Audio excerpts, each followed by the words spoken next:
Srinagar airport पर बवाल। आखिर क्यों हुआ श्रीनगर एयरपोर्ट इंटरनेशनल एयरपोर्ट पर बवाल? श्रीनगर एयरपोर्ट पर उस वक्त हंगामा देखने को मिला जब एक फौजी अफसर लोगों की जान लेने पर उतारू दिखा।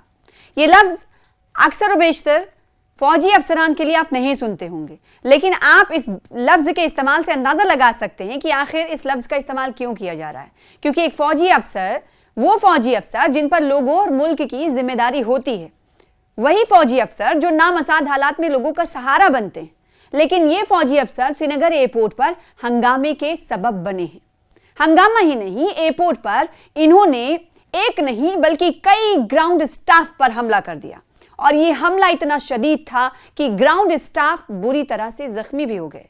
अब सवाल ये उठता है कि आखिर इस फौजी अफसर ने ऐसा क्यों किया।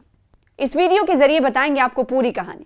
दरअसल स्पाइस जेट के मुताबिक 24 जुलाई 2025 को श्रीनगर एयरपोर्ट पर एक सीनियर फौजी अफसर ने इजाफी कैबिन लगेज चार्जेस की अदायगी से इनकार के बाद उसने अमले के 4 मुलाजमीन पर शदीद हमला कर दिया, जिसके नतीजे में एक का जबड़ा टूट गया जबकि दूसरे को रीढ़ की हड्डी में चोट आई है।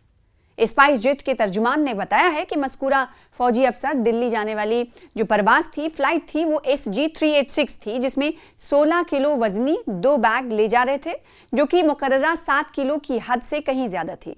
यानी केबिन में अलाउ था कि 7 किलो के वजन का बैग आप ले जा सकते हैं, लेकिन जो फौजी अफसर थे उनके पास 16 किलो का वजनी बैग था।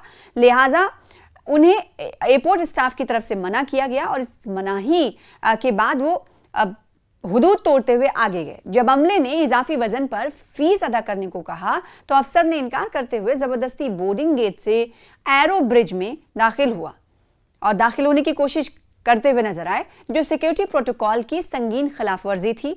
ये एयरपोर्ट अथॉरिटी की तरफ से बात कही गई है। और फिर CISF अहलकार ने मुदाखलत करते हुए उस फौजी अफसर को वापस गेट पर ले आए। गेट पर पहुंचने के बाद फौजी अफसर ने अचानक तशद्दुद पर उतरते हुए एग्रेसिव मोड में स्पाइस जेट के 4 ग्राउंड स्टाफ को शदीद जदुकोब किया। जो स्पाइस जेट के तर्जुमान हैं, उन्होंने कहा उनके मुताबिक कि एक मुलाजिम को जमीन पर बेहोश होने के बाद भी मुसलसल लातें मारी गई। दूसरा जो कर्मचारी था, मुलाजिम था, जो बेहोश साथी की मदद कर रहा था, उसे जोरदार लात मारकर जख्मी कर दिया, जिससे उसके नाक और मुंह से खून बहने लगा। जख्मी मुलाजमीन को फौरी तौर पर अस्पताल मुंतकिल किया गया, जहां वो ताहाल जेर इलाज हैं। स्पाइस जेट ने वाकये की FIR दर्ज करा दी है और मज़कूरा अफसर को नो फ्लाई लिस्ट में यानी बैन कर दिया गया है। शामिल करने की कार्रवाई शुरू कर दी गई। अभी बैन नहीं किया गया है, बल्कि इस कार्रवाई के हवाले से पेशरफ्त को शुरू किया गया है। यानी जो फौजी अफसर है उसे अब नो फ्लाई लिस्ट में डालने की जो प्रक्रिया होती है वो शुरू कर दी है स्पाइस जेट ने। और स्पाइस जेट के तर्जुमान ने मजीद कहा है कि हमने वजारत शहरी हवाबाजी यानी एविएशन मिनिस्ट्री को भी इस वाक़े से आगाह कर दिया है और मुताल्लिका अफसर के खिलाफ सख्त कार्रवाई की दरख्वास्त भी की है। एयरपोर्ट अथॉरिटीज से हासिल करदा CCTV फुटेज भी पुलिस के हवाले कर दी गई। तो भारतीय सेना के एक अधिकारी ने कहा कि यह मामला, जब इस हवाले से सेना को संज्ञान लिया इस पूरे मामले पर, सेना की तरफ से जो बयान आया है वो भी आपको बताते हैं कि जब एक फौजी अफसर की तरफ से इस तरह का हमला किया गया एयरपोर्ट पर, श्रीनगर इंटरनेशनल एयरपोर्ट पर, तो क्या फौज की तरफ से कोई बयान आया है या नहीं, वो आपको बता देते हैं। भारतीय सेना के एक अधिकारी ने कहा है कि यह मामला भारतीय सेना के संज्ञान में आया है और हम लंबित जांच के निष्कर्ष का इंतजार कर रहे हैं। और भारतीय सेना देश भर के सभी जो शहरी हैं, सभी नागरिक जो स्थान हैं, उन्हें स्थानों पर अनुशासन और आपसी सम्मान बनाए रखने के लिए पूरी तरह से प्रतिबद्ध है। और इतना ही नहीं, मामले को लेकर अब इस पर सियासी लीडरान की तरफ से भी रद्द-ए-अमल का इजहार किया गया है। मामले को लेकर PDP नेता इल्तिजा मुफ्ती ने भी सोशल मीडिया एक्स पर पोस्ट किया है।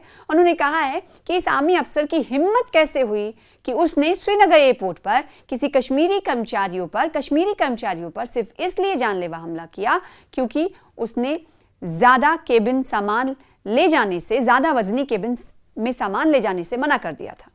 उनके इस गुस्से ने एक पीड़ित को की रीढ़ की हड्डी तोड़ दी। साथ ही साथ इल्तिजा मुफ्ती लिखती हैं कि इस मामले में जल्द से जल्द कार्रवाई होनी चाहिए। और इसके बाद एक के बाद एक ट्वीट सोशल मीडिया पर सोशल मीडिया एक्स पर देखने को मिले हैं, जो जम्मू कश्मीर के नेताओं की तरफ से किए गए हैं इल्तिजा मुफ्ती के साथ ही साथ। तो ये हंगामा खेज जो खबर थी श्रीनगर एयरपोर्ट पर, उमूमन इस तरह की खबरें, क्योंकि सिक्योरिटी प्रोटोकॉल बहुत होता है और एक अधिकारी की तरफ से जब इस तरह की कोशिशें की गई, इस तरह से जानलेवा हमला किया गया, तो कहीं ना कहीं हैरानकुन साबित हो रहा है सभी के लिए।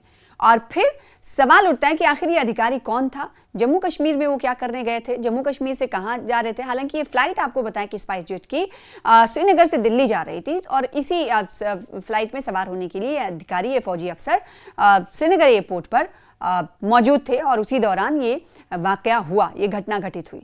अब सवाल ये उठता है कि अधिकारी जम्मू कश्मीर में क्या इनकी तैनाती है या नहीं, इस को भी जान लेना बहुत ज़रूरी है कि अधिकारी कहाँ पर मुलाजिम है, फौज के किस बटालियन में था और कहाँ पर इस वक्त तकर्री थी, ये तमाम जानकारी भी आपको देंगे। जो फौजी अफसर है जिन्होंने जानलेवा हमला किया और 4 जो अफसरान थे, स्टाफ बोर्डिंग अफसरान थे, उन पर जो जानलेवा हमला किया, वो फौजी अफसर की जो पहचान हो गई है। फौजी अफसर, इनकी पहचान हुई है कि लेफ्टिनेंट कर्नल है, लेफ्टिनेंट कर्नल की शक्ल में हुई है, जो मौजूदा वक्त में गुलमर्ग में पोस्टेड हैं। गुलमर्ग के हाई ऑल्टीट्यूड वॉरफेयर स्कूल में ये फौजी अफसर तैनात है। अब आप अंदाजा लगा सकते हैं कि ये गुलमर्ग में इनकी तैनाती है और ये दिल्ली की ओर सफर कर रहे थे। इसी दौरान इन्होंने अपना आपा खोया और ग्राउंड स्टाफ को अपने गुस्से का सामना बनाया, यानी गुस्सा उन पर उतार दिया। और जिसके बाद हमने देखा कि वहां पर अफरा तफरी का भी माहौल था। अफरा तफरी इतनी कि लोग पहले तो समझ ही नहीं पाए कि ये क्या हो रहा है, लेकिन सोशल मीडिया के इस ज़माने में ये जो वीडियो है काफ़ी वायरल हो रही है, हर जगह, हर प्लेटफॉर्म पर। तो हर किसी ने इस वीडियो को देख लिया है और सेना की तरफ से भी रद्द-ए-अमल का इजहार किया गया है। तो वहीं सियासी लीडरान की तरफ से भी इस पर प्रतिक्रियाएं दी जा रही कि आखिर कैसे किसी कश्मीरी पर इस तरह का फौजी अफसर आते हैं और वो हमला करके चले जाते हैं। इसके खिलाफ कदम जल्द से जल्द उठाया जाना चाहिए। तो वहीं जो एयरपोर्ट अथॉरिटी है, उनकी तरफ से भी कहा गया है कि एविएशन मिनिस्ट्री को इस हवाले से मकतूब रवाना कर दिया गया है, उनके भी संज्ञान में इस मामले को लाया गया है। तो जल्द से जल्द कार्रवाई होगी।